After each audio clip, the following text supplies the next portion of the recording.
Hello there, everybody, and today I'm here to review Deadpool 2. With the honor of Deadpool and Wolverine coming out, let's talk about its sequel, Deadpool 2. So this came out, I think, May of 2018, and of course, I was not allowed to watch this. But as I got older, I finally watched Deadpool 2, and I gotta say, it's definitely a great sequel to Deadpool 1. I don't know which one's better, but they're both pretty solid superhero movies in my opinion. I definitely prefer other superhero movies, but the Deadpool movies are definitely top for me. Yeah, Ryan Reynolds is back as Deadpool, and he's got a partner, sort of, not really partner in crime. He's got Cable. Yeah, we'll talk about him later, yeah, things get straightforward with this. We still got as many jokes and stuff, a bunch of references. It all really ties well with the whole Deadpool world. The opening of the movie is where Deadpool fights a bunch of various goons, and he says how this movie is a family movie. And we know Deadpool is definitely a family movie. But as he's taking down these goons in this awesome opening montage, he is now met up with his wife Vanessa, and they are ready to have a kid. But as they're making food in the microwave, the goons from earlier break into Deadpool's home and attack him, and he does his best to take them down. But unfortunately, one of the goons ends up taking out Vanessa, and Wade is furious by this, and it's a very sad death. But he ends up attacking the goon, and he kills him, and by running himself over with some truck, and that's where we get the opening montage of Deadpool 2, and it's easily one of the best parts. And we still got the whole not showing the actual who's credited in this movie. It's just a bunch of random words, and it's meant to be funny. What this movie really does well is it explores Deadpool's, he has a more soft side to him. He's not just the merc with a mouth, but he has, of course, love for Vanessa, and he wanted to start his family, but it just didn't work out because of those goons. He is super depressed by this. He goes to various friends about it. He goes to Wesley about it, and he goes to Blind Al about it. I forgot to mention her the last movie, but Blind Al is easy one of Deadpool's best allies in the Deadpool movies. She's blind, and she's this wise old lady who's just roommate with Deadpool. Deadpool tries to kill himself, and that was in the opening, where he makes fun of a statue of Logan, because this came out after Logan. And he ends up blowing himself up, and that's what he's basically doing. Because he's so depressed that he's literally trying to kill himself by dropping a fire in the gasoline in his home, and he blows himself up. But that's where Colossus comes in and takes him to the X-Mansion. And we get a bunch of cool stuff with the X-Men lore, and even Deadpool acknowledges the whole how there's no one ever in this mansion. We wonder where the other X-Men are. While Deadpool did blow himself up, he ends up going into some sort of heaven-like state, where he sees Vanessa in some wormhole of his apartment, and he tries to go through it, but he ends up waking up when Colossus takes him to the X-Mansion, and Deadpool is just hanging out in the X-Mansion. He's riding the Charles Xavier's wheelchair. He ends up knocking down one of his statues. He's saying that was already there. Yeah. He sees the other two X-Men, Yukio and that disintegrated team. I don't think we know her name. We see her again, and they're happy to see Wayne, even though he was dealing with this loss. And Deadpool ends up... We also get this cameo of the X-Men, because Deadpool ends up talking, wondering where everyone is, and we see James McAvoy's Charles Xavier, Beast, Quicksilver, Storm, Cyclops, and who knows what they were doing in there. I always wondered what timeline is the Deadpool movies. Honestly, I think it's part of the revised timeline, like after Logan changed the timeline. It's not part of the original movies timeline. Yeah, it's confusing, but yeah, like, but let's be honest, the Deadpool movies are like definitely like just their own thing. But Deadpool is sent on a mission to stop a mutant from attacking a nearby town. His name is Fire Fist, and he's very relevant in this movie. He's like not the antagonist, but he's a misunderstood kid. But as Deadpool meets this kid, he wants to put his heart out to Fire Fist, because he actually tries to reason with him later in the movie, but earlier I think he tried to kill him because Colossus tried to make him join the X-Men, but they gave him rules to not kill, but Deadpool's like, rules are meant to be broken, and he's even wearing like an X-Men shirt, and I thought that was cool, and it's funny how they're calling him a trainee. But things take a turn when Deadpool is actually sent to prison with Fire Fist after causing a lot of chaos, as he murdered a few people who it turns out like Fire Fist is actually a mutant who was experimented on, is what led to him getting his powers. But Deadpool is sent to prison, and they give him like this collar that dampens his powers. So that's interesting. But as Deadpool's in prison, we get introduced to Cable, played by Josh Brolin. So Josh Brolin had quite the year for superhero movies. He played Thanos. I think they even make a Thanos joke in this movie. And he plays Cable. And I gotta say, he's really good as Cable. They don't really acknowledge if Cable is related to Cyclops and Jean Grey in this movie. He's honestly just like his own character. And I know with like X-Men 97, they more acknowledge Cable being the son of Cyclops and Jean Grey. But it was still awesome seeing Cable. His dynamic with Deadpool is really funny. But he was sent from the future, who is after Fire Fist, because he ends up landing in the present of this movie, and he ends up asking a few strangers what time it is, and they're like, what? But Cable takes the truck, and he's off to wherever they are. But things do take a turn when Cable does get to the prison, and it leads to a giant prison riot, where Deadpool and Fire Fist are trying to escape their prison, and we get a bunch of other cool. I think we get some cameos in this prison, but we get a bunch of references to like the Winter Soldier, and Deadpool even references Batman, which was funny.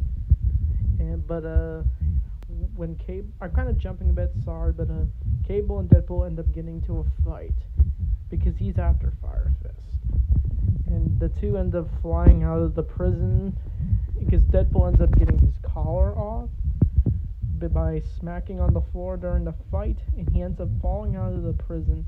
He ends up falling into an avalanche, and he falls into the ice, and he almost gets into heaven again. But he narrowly escaped. But Fire Fist, I think, ends up going away. Well, he's still in the prison, but he's taken away by other government people. And so Deadpool now has decided to form a team to rescue Fire Fist. And this team is called X-Force. So X-Force in this movie was really fun. I mean, they didn't give us the most memorable X-Force team, but they gave us some more familiar characters. Like, honestly, I could probably only name like 2 iconic members of X-Force. He recruits Domino. Her power is she's super lucky. And Deadpool and Wesley are like, that's not a superpower. It's meant to be funny. And they invite some man who's like invisible. I forget the other 2. They invite these guys. And we also get Bill Skarsgård's character. I think he's called, I forget what his character's called, but he has the power of like some kind of puke. It's funny, and we also get the iconic Peter W., who just wants to join the team for no reason because he saw the ad. So yeah, Peter wants to join the team, and Peter W. is like easily the more funnier parts of this movie. Like he's just this regular guy who has no clue what's going on. But Deadpool decides to recruit all of them for their mission to save Fire Fist from Cable, and there he even has like a giant dartboard. But Deadpool ends up taking his crew out skydiving, where they're gonna go after the truck with Fire Fist. And but things go horribly wrong. I mean, I do like the line where Deadpool's like, "You think we got through this with a light breeze? You're in this shit now, mustache." That he was saying that to Peter and saying like, "I'm only doing it to impress the other guys." But he ends up unleashing the plane, and our characters jump out of the plane, and we get that cool song, and they all start skydiving. But this is where things go wrong, because the entire team dies. The Invisible Man gets electrocuted to death. I think this guy, I forget. I think one of them hits like a helicopter, and he ends up getting torn apart. But Bill Skarsgård ends up falling into a chopper, like a wood chopper machine, and Peter tries to save him. And I do like the line where Deadpool's like, "That's the stuff, that's the X-Force spirit." And then he ends up, the two end up getting crushed to death by the machine. But Peter actually gets vomited on, and that's how he dies. But the only one that survives is Deadpool and, of course, Domino, who, because of her luck, she's able to even cross the street while damage is going on. But our fellow characters ends up getting into like a car chase. And it's like this cool scene with the truck, and I think they do almost get Fire Fist, but Cable ends up showing up. But who also shows up is the Juggernaut, and as this car chase goes on, they end up crashing the bus, I'm pretty sure, the train, whatever you want to call it. But Deadpool tries to confront Juggernaut, who just comes out of nowhere, and he ends up just grabbing Deadpool and ripping him apart. And that scene was brutal. But that's what you get when you get a Deadpool movie. You're going to see Deadpool get torn apart. But the funniest part is when all Deadpool's friends come together to find out where Fire Fist is, who has now teamed up with the Juggernaut to find the man who is responsible for what he did to Fire Fist. But as this plan is going on, Deadpool's like regrowing his legs, and they're like baby legs. Like, it's so funny. But Cable ends up showing up, and they are unsure about him because he's caused a lot of chaos for our fellow characters. But he is revealed. The reason why he's after him is because Fire Fist killed his family much later in the future because he grew up to be really bad. But Deadpool decides that he's going to, because he lost Vanessa, he's now going to give his heart out to Fire Fist to show that he does care. He has a heart. But Deadpool ends up going back to Colossus for help, and they find out like our characters are at a church, but Cable has to agree to I forget. Sorry, I'm stumbling, but he agrees that they're not sure if Cable's going to be able to kill Fire Fist or not. But I think the taxi driver guy, I forgot to mention him. He's in this movie too, but he ends up crashing his car trying to save our fellow characters, as we get this montage of our fellow characters going up against the Juggernaut, and we get the acknowledgement of a CGI fight, and Juggernaut and Colossus fight, and they're CGI characters, of course, and leads to a final battle. but they end up confronting the man who done this to Fire Fist, and he ends up almost killing him, but Deadpool's trying to convince him not to. He ends up burning his costume, causing him to look gray. So yeah, I thought that was cool. Deadpool's got a gray costume because he has worn a gray costume too in the comics when he was X-Force. But he's gonna try to prove that he does care about Fire Fist by putting on the collar that dampens his powers. And now Deadpool jumps out, and we get this scene where Cable ends up running, trying to kill Fire Fist, and he pulls out the gun and tries to shoot him, but we get the song from the movie Annie, I think it's called, in the song Tomorrow. That when I heard that song play, when I watched the Christmas version of this movie, I was like, that song just came out of nowhere. But Deadpool ends up sacrificing himself. He ends up getting shot. And Deadpool has a final moment with his friends as he reflects. But he ends up not killing Fire Fist. Cable decides not to, because Deadpool showed his good towards him. But Deadpool has a final talk, and he dies, sort of. Because now he can finally go into heaven, where he sees his girl, Vanessa, and Deadpool ends up going in with her. And he actually no longer has his scar on his face. He actually just turns into Ryan Reynolds, basically. And the two are congratulating each other, hugging it out. But Vanessa says Wayne has to go back. And he's like, what? I came here for you. We can finally be together. But she's like, no, you gotta stay.